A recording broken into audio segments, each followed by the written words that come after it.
Hey guys, Dan Harris here. It's time for TPH Live, 10% Happier Live, which we do live from my living room and the living rooms of some of the greatest meditation teachers on planet Earth every weekday at 3 Eastern, noon Pacific.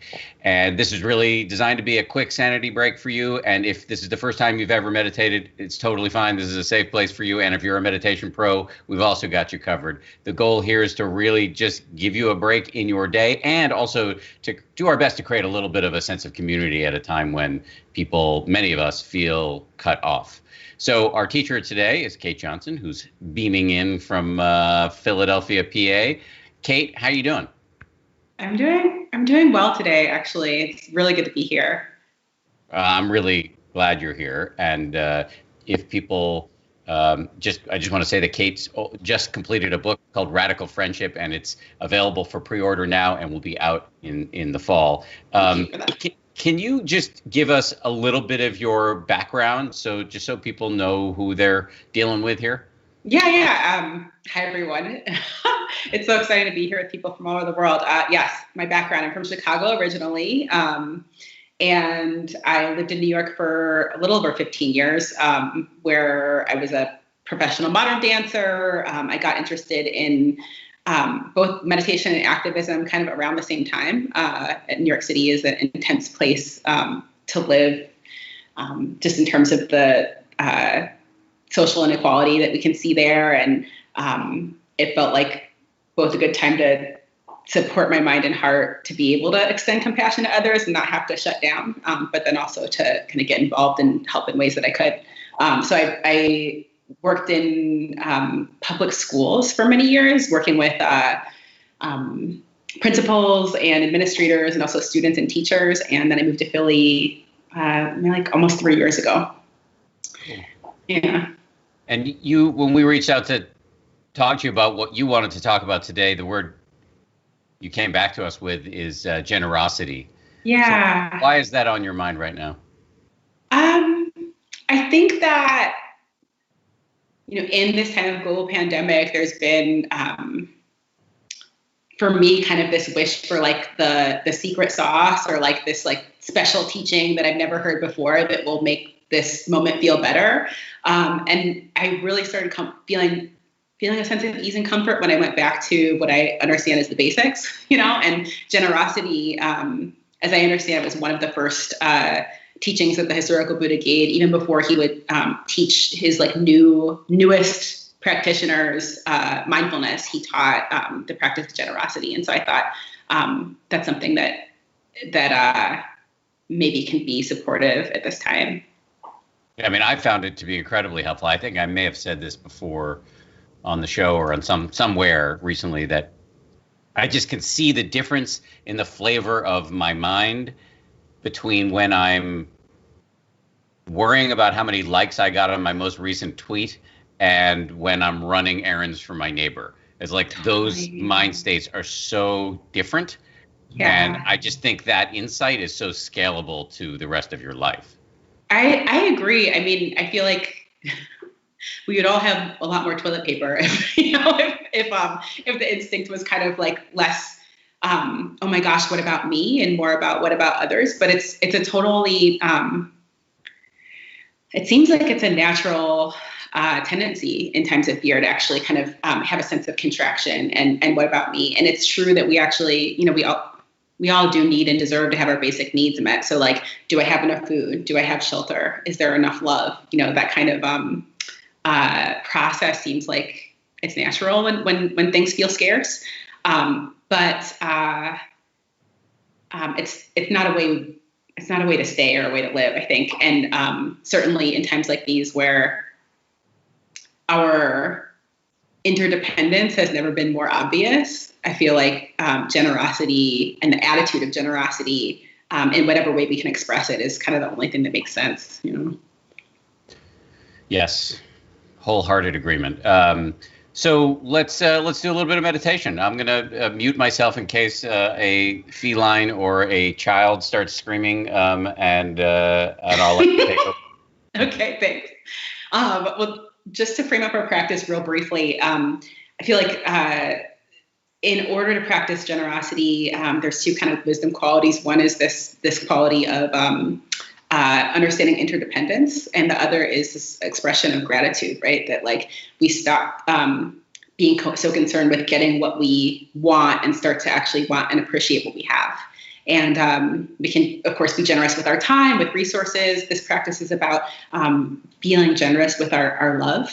And so if you wouldn't mind joining me by closing your eyes or softening into the space in front of you and just taking a moment to feel your body and considering this body to be a natural resource, something that it's doing its best all the time to be healthy and to not be sick. And to start with an appreciation of our body and the ability to feel our feet on the ground, to feel the support that we're sitting or lying down on, to feel our hands, that we can feel our breath, feeling our connection to the earth somewhere below us.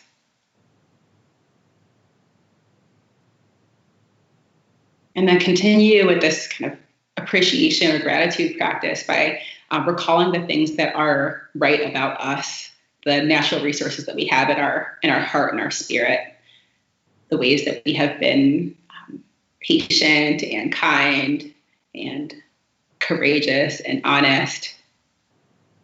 Certainly no one is all of those things all the time, but really bringing forward the things about ourselves that we can feel good about, like our natural resources of our spirit.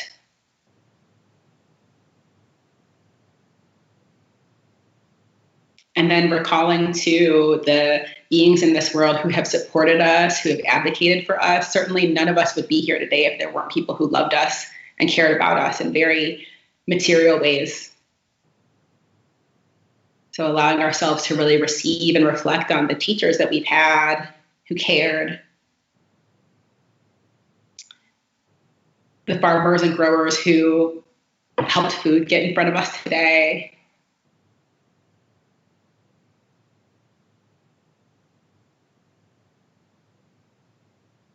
the people who supported us and stood by us and helped us to laugh when things got difficult.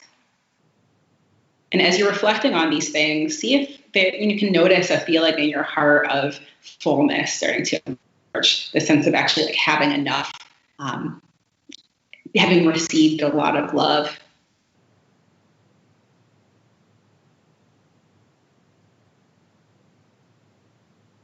And if you can imagine that this feeling of gratitude is like a light that is in your heart,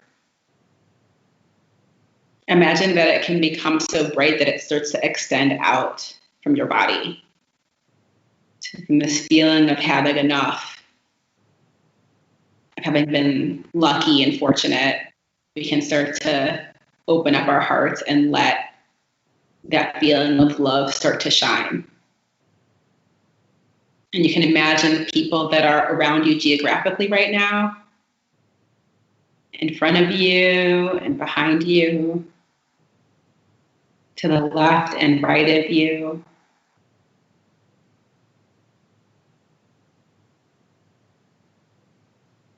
Extending a sense of care and goodwill in all directions.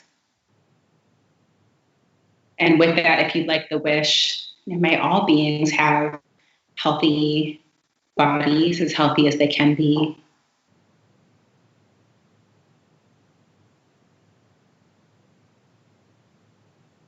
May all beings know their own goodness, their decency, their beauty.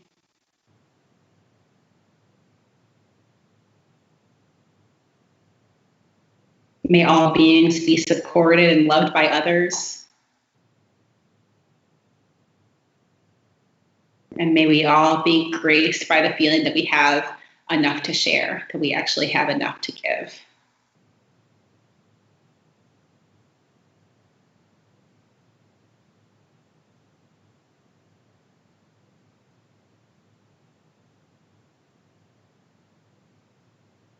And then starting to relax that visualization. Bring your awareness back to foreground the feeling of your own body in this moment, and let your mind settle on the feeling of breath just for a minute or so.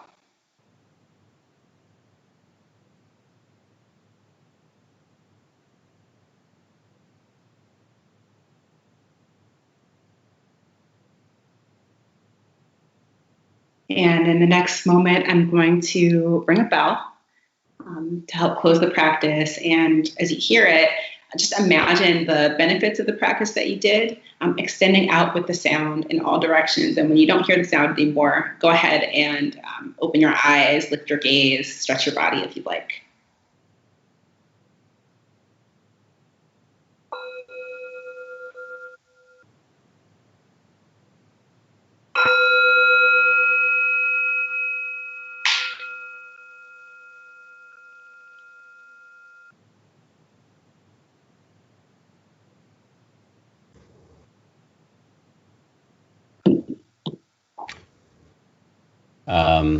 Thank you. Great job. Appreciate that. Before we dive into the questions, I want to give a shout out to Kelly Rowland from right here in New York City, who has been with us every single day since we started 5 weeks ago. Kelly, salute.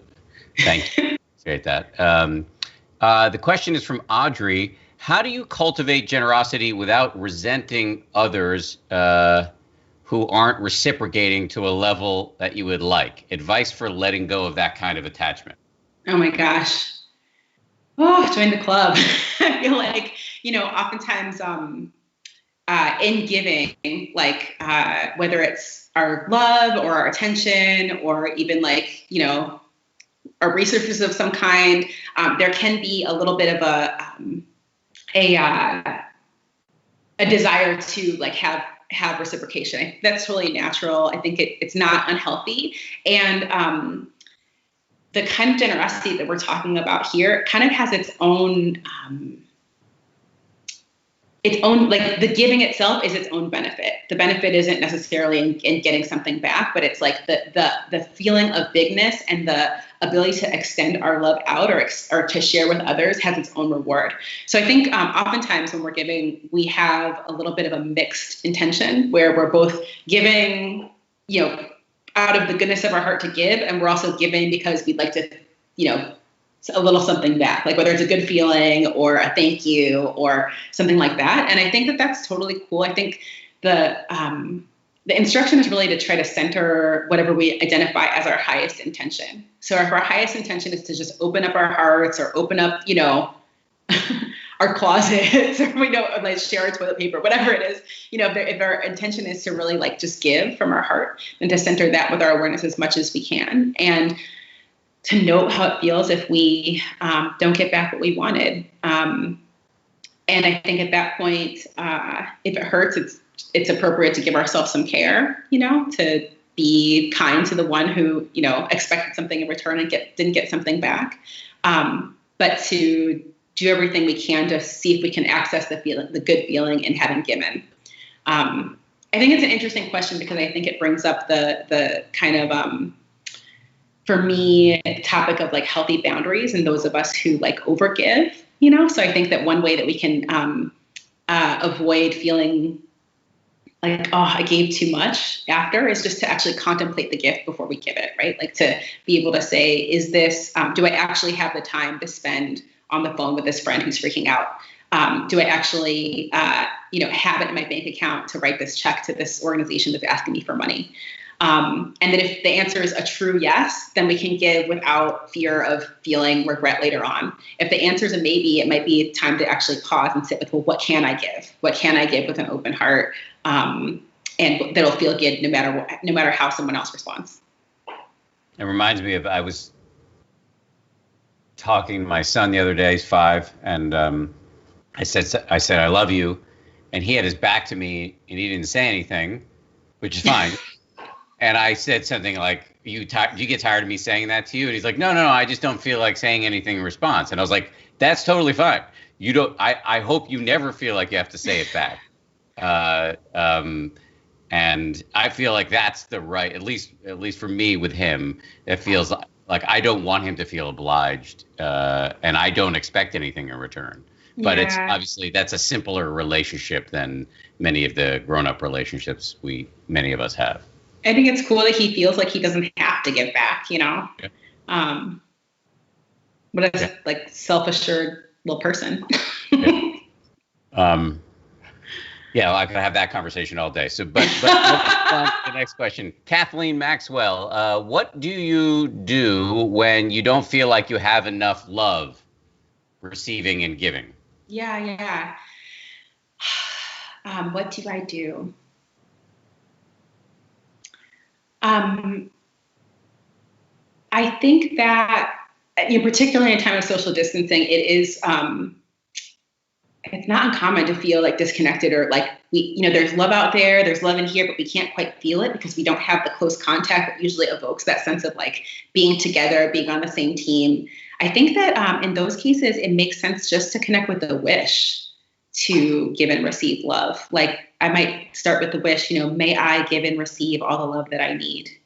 May I give and receive all the love that I need. And like use that kind of aspirational phrase as the object of the meditation so that it's less pressure. It's less about like, feel love now, give it now, but like, may it be so, in this moment or maybe in a future moment.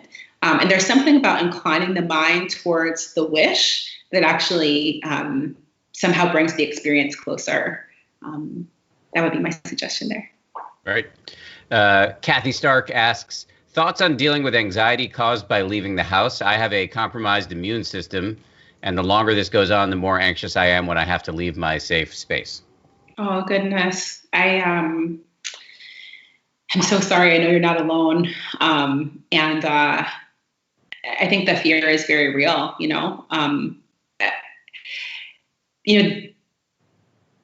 loving kindness practices like the one we just expressed, the kind of feeling of generously offering our love to ourselves and others was originally taught as an antidote to fear, and also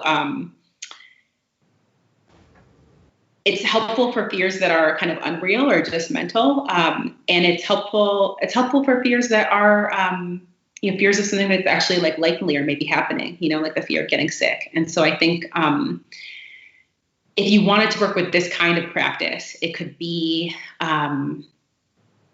something like acknowledging your not aloneness, like remembering the others that are also experiencing kind of immune compromise and then having to go out to get food, and just kind of sending a good wish for yourself and for all others that like, hey, may we be protected, maybe be safe. Imagining that wish kind of going out to protect the people who are also having this experience. And I think also like just, the definition of mindfulness that we often use is that it's present moment awareness that's non-judgmental. I think it's really a good time not to judge ourselves for falling into fear. Somehow there can be some like extra layer of shame or judgment on top of feeling afraid, and it just makes it worse. And so to know that like, hey, fear is arising, and that is a natural response to danger, and there's nothing wrong with that. And so, yeah, I'll be thinking of you. I hope you really take good care and stay well as can be. Well, I have a minute left, so I'm going to throw this question at you and see how it goes.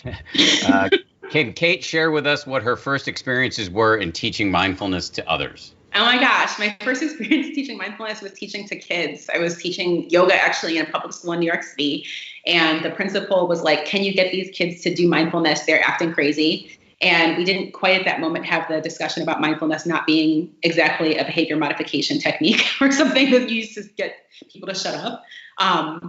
But we did, I did find that working with some of the students who were not as into like a big physical yoga practice were really into meditation. And so we did a lot of visualization with the high schoolers. We thought about like a place in our minds where we could go, where we could feel safe, and we could play our music as loud as we wanted, and where no one would judge us for what we wore. And it became a safe space for a lot of the high schoolers there. I'm still trying to figure out how to impart any of that or whatsoever to that little man. Kate, you did a great job. Really appreciate that you coming on. Thank you so much. Oh my gosh, thank you. It was such a pleasure. And I'm so moved that you're doing this on a daily basis. I really appreciate you offering support to the world in this way in all your work. Thank you.